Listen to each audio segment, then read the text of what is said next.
It has been a minute since I have done that first mythology video, so I'm going to do another one. This one's not going to be too exciting. I'm just going to talk about Norse mythology. What I've known of Norse mythology before now comes from the little bit I've been exposed to over the years. So, like reading Marvel comics, any other shows and stories that has adapted it in some way. I have never gone back and looked at the, for lack of a better term, the original source material, the original mythology.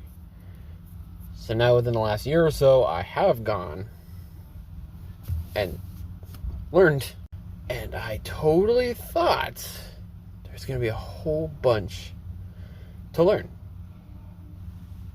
But there is not as much as I thought. There is really only two sources. Hope I'm getting this right. The Poetic Edda and the Post Edda. Only two sources of Norse mythology that, go all the way back to as the furthest collected sources. One is written by one author, which I'd have to look up the name, so I don't want to get his name wrong, but he wrote it on almost like a storybook for him. And he's a recount of the religion. The other one is a collection of stories told through word of mouth that were collected by various authors and put together in this thing. Some stories and other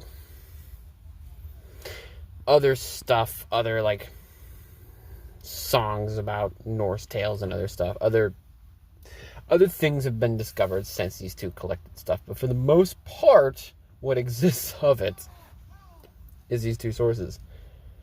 And I totally thought this was going to feel like a challenge, because I'm writing a story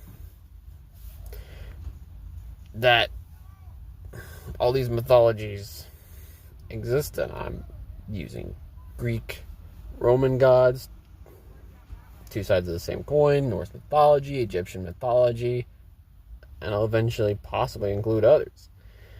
Totally thought it was going to prove a challenge to use the Norse gods, because I didn't want to pull from sources like Marvel and stuff. I wanted to be inspired by the original stuff. It's quite the reverse. I am being very inspired and have come up with some pretty almost out there stuff to do with Norse mythology. And I cannot wait to write it.